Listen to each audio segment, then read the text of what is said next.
है गैस, मैं जितेंद्र पाल नायक अपने इस YouTube channel online education consults के इस ऑनलाइन क्लास में आपका स्वागत करता हूं। आज मैं कक्षा 6वीं के मैथ्स विषय के चैप्टर फर्स्ट प्राकृत संख्याएं का अध्यापन करने जा रहा हूं। जैसा कि आप सब जानते हैं, हमें अपने दैनिक जीवन में विभिन्न प्रकार की गणना कार्य करने पड़ते हैं। इस हेतु मनुष्य को विभिन्न पद्धतियों का उपयोग करना होता है।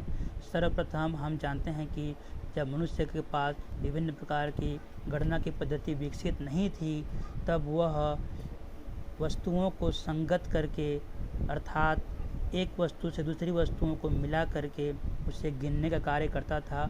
जैसे कि हम जानते हैं, अगर हमारी बकरियां चरने गई हैं तो उन्हें घर आने पर हम कैसे गिनें। इसके लिए लोग अपने घर में निश्चित बकरियों की संख्या के अनुसार से खूंटी का उपयोग करते थे, जिसमें बकरियां आने पर बांध लेते थे। मान लो एक खूंटी बच गई, इसका अर्थ ये हुआ कि हमारी एक बकरी गायब है, उसे आदमी ढूंढने के लिए जाएगा। इसी प्रकार से और सारी वस्तुओं को हम, जैसे कि हमारे पास थाली कितने हैं उसे हम कटोरियों से संगत करेंगे और साथ ही हम इसे गिलास से भी संगत कर सकते हैं। इस तरह की विधि को बोलते हैं एक एक संगतता विधि, अर्थात हम एक वस्तु को दूसरी वस्तु से हम संगत करने का प्रयास करते हैं। यह जो विधि थी, हालांकि जब हमारे पास इसकी पद्धति, गणना की पद्धति विकसित नहीं थी, तब लोग ऐसे कार्य करते थे, परंतु यह बहुत ही कष्टकर पद्धति थी, क्योंकि इसे छोटे स्तर पर तो उपयोग करना आसान था, परंतु बड़े स्तर पर इसे उपयोग नहीं किया जा सकता था। इस कारण से धीरे धीरे लोगों ने अन्य पद्धतियों का विकास किया, जिसमें से हमारे पास जो नई पद्धति आई वह थी एक दाशमिक पद्धति। दाशमिक पद्धति में हमारे पास 10 अंक होते हैं, 1 2 3 4 5 6 7 8 9 0। इस प्रकार से हमारे पास 10 अंक होते हैं और इन अंकों के ये 10 संकेत होते हैं। इन अंकों के द्वारा हम और इन संकेतों के द्वारा हम अपने गणना का कार्य करते हैं। यह गणना का कार्य 1 से प्रारंभ होता है। अगर हमारे पास कोई एक वस्तु है तो उससे हम गिन सकते हैं, एक के नाम से उसे हम गिनते हैं। अब जानते हैं कि हम जो भी हमारे पास प्रकृति में वस्तुएं हैं उन्हें हम गिनते हैं या फिर हमें इन्हें गिनने की आवश्यकता पड़ती है। इसलिए गणना के लिए, अर्थात प्रकृति में उपलब्ध वस्तुओं को गणना करने के लिए जिन संख्याओं का उपयोग किया जाता है उन्हें नेचुरल नंबर या प्राकृत संख्या कहते हैं। इसे हम कैपिटल N से दर्शाते हैं, अर्थात प्राकृत संख्या 1 से लेकर के 1 के योग में आगे बढ़ती जाती हैं और यह अनंत तक जाती हैं। मतलब हमारे पास संख्याओं की गणना के लिए संख्याओं की कोई कमी नहीं है, इसे हम अनंत तक ले सकते हैं।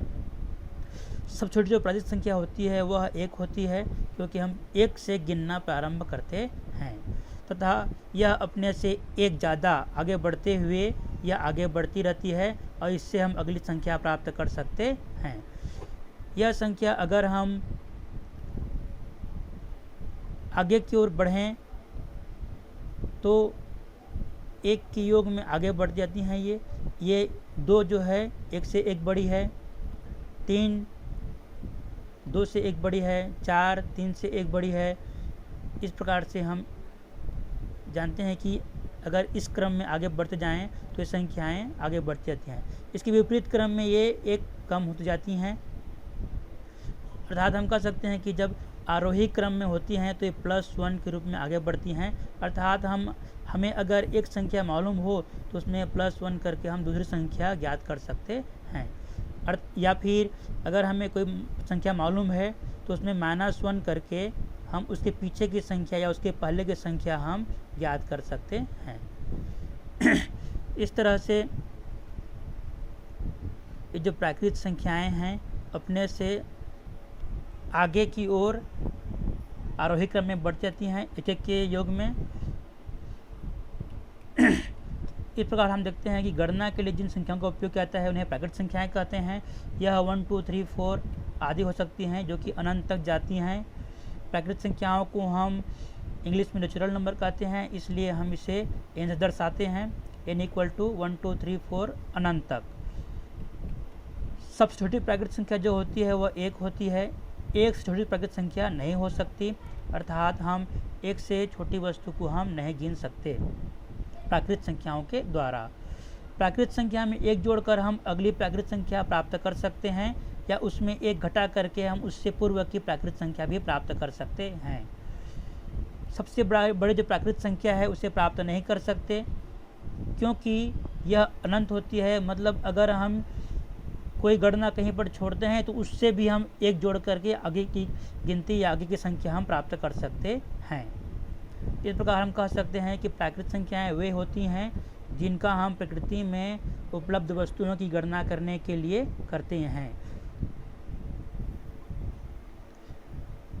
अगर इस संबंध में, प्राकृत संख्याओं के संबंध में आपको कोई क्वेश्चन है तो आप कमेंट बॉक्स में लिख करके कर सकते हैं। उसे हम अगली कक्षा में या अगले वीडियो में हम उसके समाधान का प्रयास करेंगे। इसके साथ ही हम नेक्स्ट वीडियो में पूर्ण संख्या एवं पूर्णांक संख्या के बारे में जानेंगे। धन्यवाद।